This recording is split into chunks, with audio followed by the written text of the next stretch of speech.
Well, it is the #1 issue that faces millions of Americans. More than 360,000 filed for unemployment claims for the very first time. Walked into the office to ask for that over the course of the last week. But that figure doesn't show the real jobless picture in this country.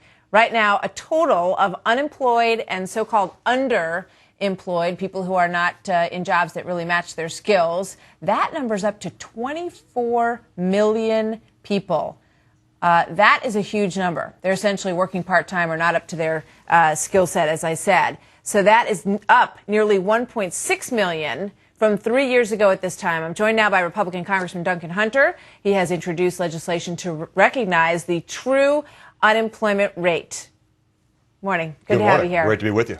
So we need more legislation to make it to change the way that we look at this? Yeah, we want to change the way that the federal government, the actual Bureau of Labor Statistics, gives that number out. That's all we want to change. We want to just see the actual number of people that are unemployed or that have already dropped out of unemployment insurance, that have kind of just said, hey, I give up on this. We aren't counting those right now. That 8.3% number does not include those. If you include those people, you're at about 10%. Yeah. I mean, I think everybody in the country knows that the number's bigger, that it feels bigger than it looks. Everybody who has friends knows it's exactly. higher. So let's take a look at some of these figures that we pulled together for you. Let's pull up the first one, which is a comparison of those who are discouraged workers out there. And I think, there we go. The number of discouraged workers in January of 2012, just a couple of months ago, over 1 million. Let's take a look at what that number was back in 2009.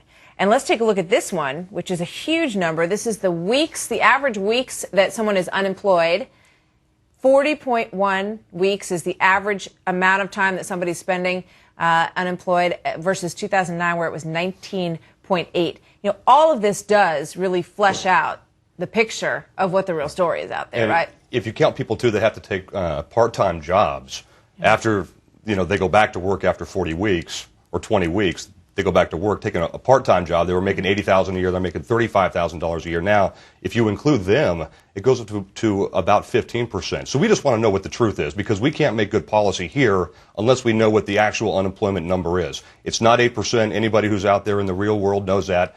We need real numbers, not D.C. numbers, and that's what this does. It says, hey, what's the real unemployment? That's all we're asking for, and we want to use that number as our federal statistic. And, by the way, we already track it. We just want to use that as the basis for our policy making here in D.C. The other side's going to say, well, I don't remember anybody complaining about this under a Republican administration. Sure, numbers are starting to look a little bit better, so of course they want to find a way to make them look worse. But it makes me look bad, too, when unemployment's high, because I'm in Congress and people elect me, so it makes the Republican Congress and the President and the Democrat Senate, anybody who's an elected representative and in charge, it makes them look bad. So I don't think it goes one way, and, if a Republican gets elected this year and gets sworn in next year, this will be their unemployment figure, too. So you have to have truth, no matter who it hurts or who it actually affects.